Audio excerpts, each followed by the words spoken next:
नाजरीन अस्सलाम वालेकुम। इनसाइड न्यूज के नए प्रोग्राम के साथ मैं हूं इब्राहिम राजा और आज हम आपको बताएंगे कि लंदन में मियां नवाज शरीफ की रिहाइशगाह के करीब पार्क लेन में क्या हुआ, वहां कैमरों के पीछे किस किस्म की मुलाकातें हुई और मार्च में क्विक मार्च यानी हुकूमत गिराने का नया मंसूबा क्या है। अगर आप इस खबर की तफसील जानना चाहते हैं और आने वाले दिनों में भी अहम मामलात से आगाह रहना चाहते हैं तो हमारे चैनल को सब्सक्राइब कीजिए।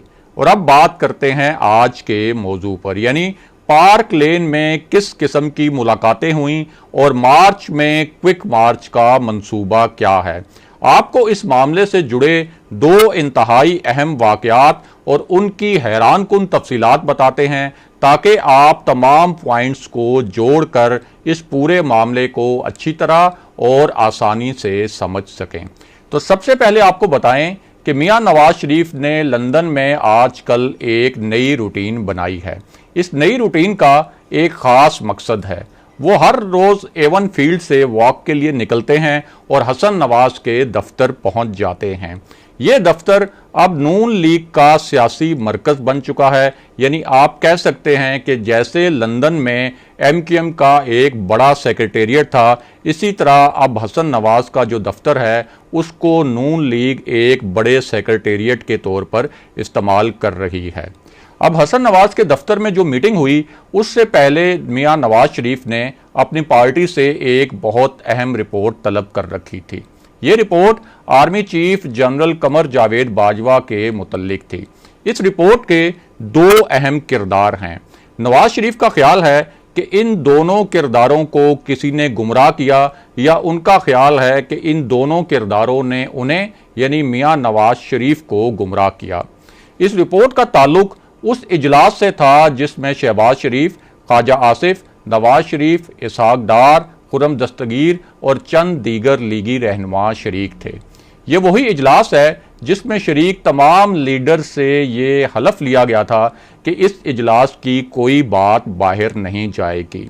अब मियां नवाज शरीफ ने जो रिपोर्ट तलब की वो आर्मी चीफ जनरल बाजवा की एक्सटेंशन के मुतल्लिक थी और उसकी बुनियाद पर एक फैसला किया जाना था। अब लीगी ज़राए के मुताबिक जनरल बाजवा की एक्सटेंशन के हवाले से तमाम राब्ताकारी ख्वाजा आसिफ ने की थी। ज़राए के मुताबिक ख्वाजा आसिफ ने इस सिलसिले में अपनी क़यादत को कुछ यकीन दहानियाँ भी करवाई थीं। ये यकीन दहानियाँ इस बारे में थीं कि इस एक्सटेंशन के बदले में नून लीग की मुश्किलात में वाज़े कमी आएगी।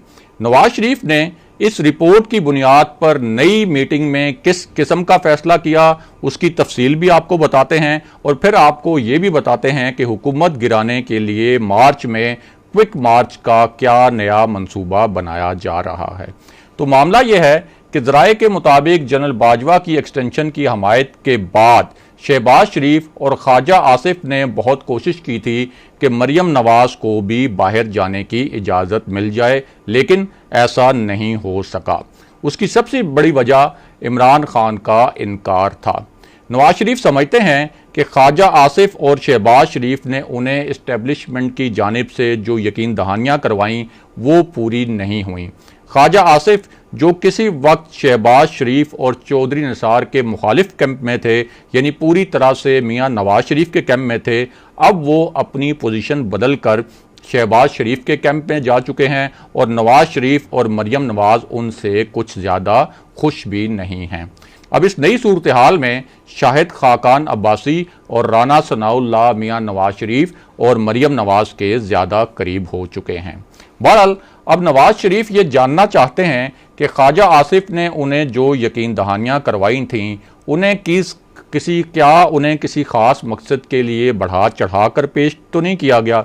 नवाज शरीफ अब ये भी देखना चाहते हैं कि क्या जनरल बाजवा की एक्सटेंशन ख़त्म करवाने के लिए पार्लियामेंट से कोई रास्ता इस्तेमाल किया जा सकता है, यानी तमाम अपोजिशन जमातें मिलकर कोई नई कानून साजी कर सकती हैं। ये भी मौजूदा सूरत हाल में दबाव बढ़ाने का एक हरबा है और इस ऑप्शन पर गौर किया जा रहा है। अब आपको बताते हैं कि मियां नवाज शरीफ और मौलाना फजलुर रहमान हुकूमत के क्विक मार्च के लिए क्या नया मंसूबा बना रहे हैं, और ये भी बताते हैं कि मरियम नवाज ने क्या एक हैरान कुन किस्म की पेशकश की है। तो मामला ये है कि मरियम नवाज ने कहा है कि कराची वाक़े की तहकीकात का जो हुक्म दिया गया है, इस दौरान अगर उनसे इंक्वायरी की जाती है या उन्हें गवाही के लिए बुलाया जाता है तो वो तहकीकाती कमेटी के सामने पेश होने के लिए तैयार हैं। मरियम नवाज ने यह दावा भी किया कि शहबाज शरीफ को नवाज शरीफ से लड़वाने की साजिश की गई थी, लेकिन जब शहबाज शरीफ ने नवाज शरीफ के खिलाफ साजिश से इनकार किया तो उन्हें जेल में डाल दिया गया। उसके बाद मरियम नवाज ने बड़े वसूख से ये दावा किया कि हुकूमत मौजूदा साल ख़त्म होने से पहले ख़त्म हो जाएगी। उन्होंने ये इल्ज़ाम भी लगाया कि वज़ीर आज़म इमरान खान महज एक मोहरा हैं और उनका हदफ असल में वो नहीं।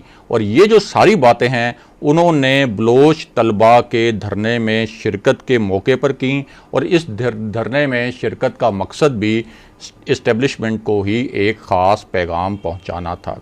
मरियम नवाज ने इस्टेब्लिशमेंट की तरफ इशारा करते हुए ये भी कहा कि गलत फैसलों के असरात ज़रूर सामने आते हैं जो अब मुल्की मईशत की तबाही और महंगाई की सूरत में सामने आ रहे हैं।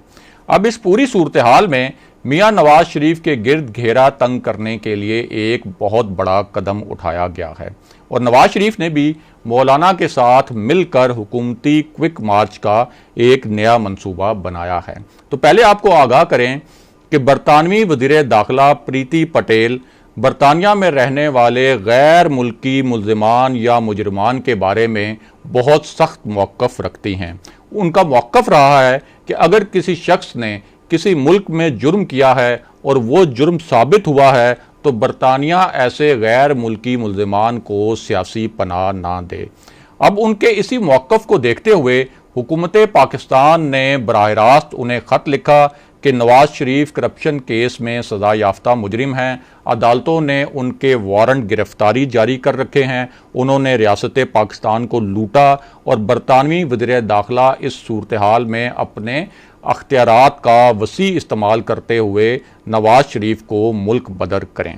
अब जिस बरतानवी अखबार ने यह खबर दी उसका कहना है कि उसने नवाज शरीफ से भी राब्ता किया था कि वो इस मामले पर मौक़िफ़ दें, लेकिन नवाज शरीफ ने इस मामले पर मौक़िफ़ देने से इनकार कर दिया। बाबर आवान ने भी तस्दीक की है कि नवाज शरीफ को वापस लाने के लिए 3 मराहिल पर काम हो रहा है। ये वो पूरा पस मंज़र है जिसमें हुकूमत ये दावा कर रही है कि नवाज शरीफ को 15 जनवरी तक पाकिस्तान वापस लाकर जेल में डाल दिया जाएगा, लेकिन इस मामले में एक नया ट्विस्ट भी है। वो नया मोड़ या ट्विस्ट ये है कि हुकूमत पाकिस्तान ने यानी मुशीर दाखिला शहजाद अकबर ने जो ख़त लिखा था उसी अखबार के मुताबिक बरतानवी वजारत दाखिला ने इस मामले पर किसी भी किस्म का तबसरा करने से इनकार कर दिया है, और 15 रोज़ गुजरने के बाद भी इस ख़त पर हुकूमत पाकिस्तान को कोई जवाब नहीं दिया गया। और अब बात करते हैं कि नवाज शरीफ और मौलाना नवाज शरीफ क्विक मार्च की बात क्यों कर रहे हैं। तो मामला यह है कि मियां नवाज शरीफ ने मौलाना फजलुर रहमान से एक अहम नौयत की मशावरत की।